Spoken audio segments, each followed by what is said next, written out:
संत कोटि श्री साईनाथ महाराज की जय।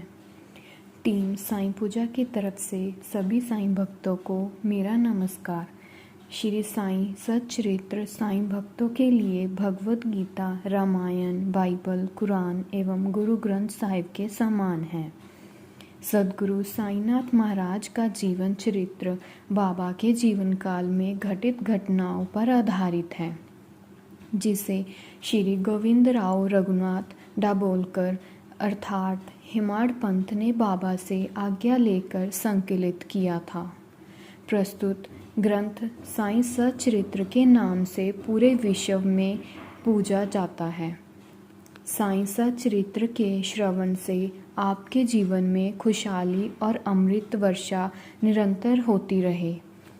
ओम श्री साईनाथ महाराज की जय। तो आज हम साईं बाबा की कृपा से श्रवण करते हैं अध्याय 1।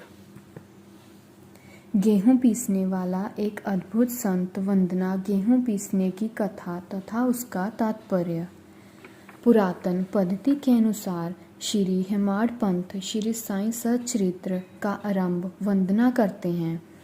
प्रथम श्री गणेश को साष्टांग नमन करते हैं, जो कार्य को निर्विघ्न समाप्त कर उसको यशस्वी बनाते हैं कि साईं ही गणपति है। फिर भगवती सरस्वती को, जिन्होंने काव्य रचने की प्रेरणा दी, और कहते हैं कि साईं भगवती से भिन्न नहीं हैं, जो कि स्वयं ही अपना जीवन संगीत बयान कर रहे हैं। फिर ब्रह्म, विष्णु और महेश को, जो कर्म उत्पत्ति, स्थिति और संहार करता है, और कहते हैं कि श्री साईं और वे अभिन्न हैं। वे स्वयं ही गुरु बनकर भवसागर से पार उतार देंगे। फिर अपने कुल देवता श्री नारायण आदिनाथ की वंदना करते हैं, जो कि कोंकण में प्रकट हुए। कोंकण वह भूमि है जिसे परशुराम जी ने समुद्र से निकाल कर स्थापित किया था। तत्पश्चात वे अपने कुल के आदि पुरुषों को नमन करते हैं।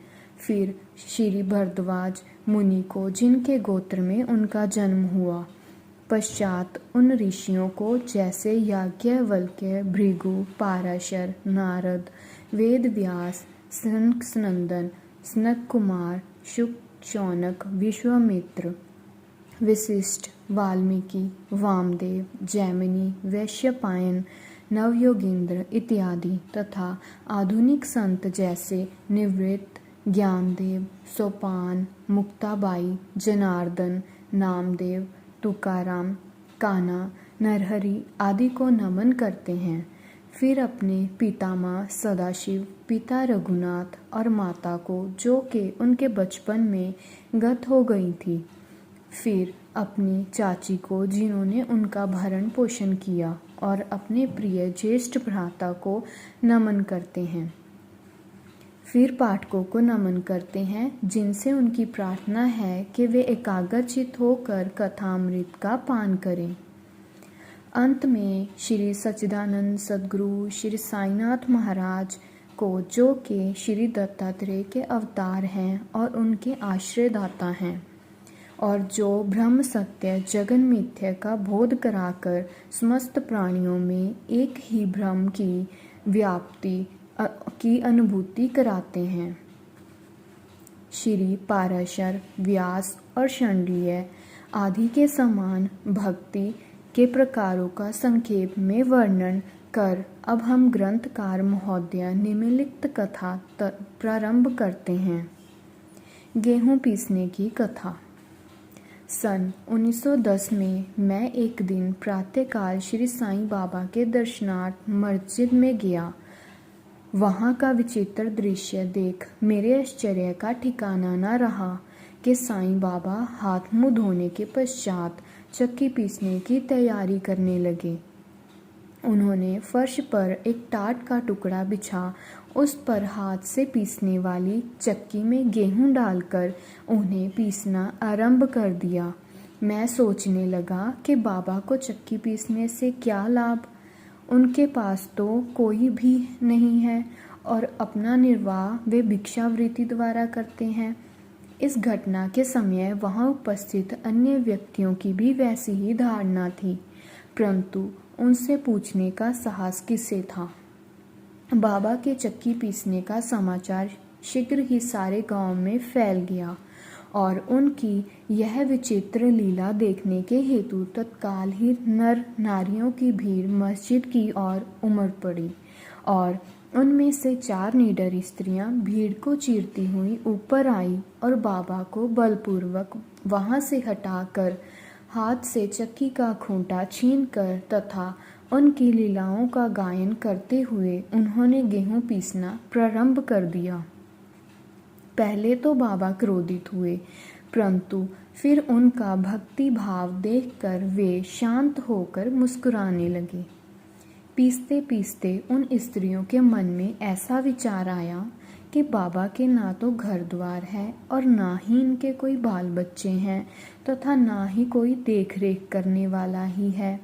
वे स्वयं भिक्षावृत्ति द्वारा अपना निर्वाह करते हैं, अतः उन्हें भोजन आदि के लिए आटे की आवश्यकता ही क्या है। बाबा तो परम दयालु हैं, हो सकता है कि यह आटा वे हम सब लोगों में वितरण कर दें। इन्हीं विचारों में मगन रहकर गीत गाते गाते उन्होंने सारा आटा पीस डाला। तब उन्होंने चक्की को हटाकर आटे के 4 समान भागों में विभक्त कर लिया और अपना अपना भाग लेकर वहां से जाने को उद्यत हुई। अभी तक शांत मुद्रा में निमग्न बाबा तत्क्षण ही क्रोधित हो उठे और उन्हें अपशब्द कहने लगे। स्त्रियों, क्या तुम पागल हो गई हो? तुम किसके बाप का माल हड़प कर ले जा रही हो? क्या कोई कर्जदार का माल है जो इतनी आसानी से उठा कर लिए जा रही हो? अच्छा, अब एक कार्य करो कि इस आटे को ले जाकर गांव की सीमा पर बिखेर आओ। मैंने शिरडी वासियों से प्रश्न किया कि जो कुछ बाबा ने अभी किया है उसका यथार्थ में क्या तात्पर्य है। उन्होंने मुझे बतलाया कि गांव में विषचिका का जोरों से प्रकोप है और उसके निवारणार्थ ही बाबा का यह उपचार है। अभी जो कुछ आपने पीसते देखा था वह गेहूं नहीं वर्ण विषुचिका हैजा थी जो पीस कर नष्ट भ्रष्ट कर दी गई। इस घटना के पश्चात सचमुच विषचिका की स्क्रामकता शांत हो गई और ग्रामवासी सुखी हो गए। यह जानकर मेरी प्रसन्नता का पारावार न रहा। मेरा कौतूहल जागृत हो गया। मैं स्वयं से प्रश्न करने लगा कि आटा और विषुचिका रोग का भौतिक तथा पारस्परिक क्या संबंध है। इसका सूत्र कैसे ज्ञात हो। घटना बुद्धिगम्य सी प्रतीत नहीं होती। अपने हृदय की संतुष्टि के हेतु इस मधुर लीला का मुझे 4 शब्दों में महत्व अवश्य प्रकट करना चाहिए। लीला पर चिंतन करते हुए मेरे हृदय प्रफुल्लित हो उठा और इस प्रकार बाबा का जीवन चरित्र लिखने के लिए मुझे प्रेरणा मिली। यह तो सब लोगों को विदित ही है कि यह कार्य बाबा की कृपा और शुभ आशीर्वाद से सफलतापूर्वक संपन्न हो गया। आटा पीसने का तात्पर्य।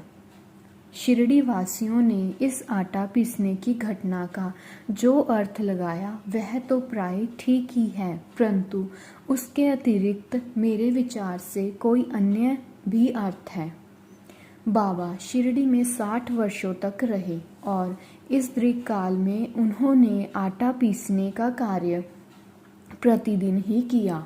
पीसने का अभिप्राय गेहूं से नहीं वर्ण अपने भक्तों के पापों, दुर्भाग्यों, मानसिक तथा शारीरिक तापों से था।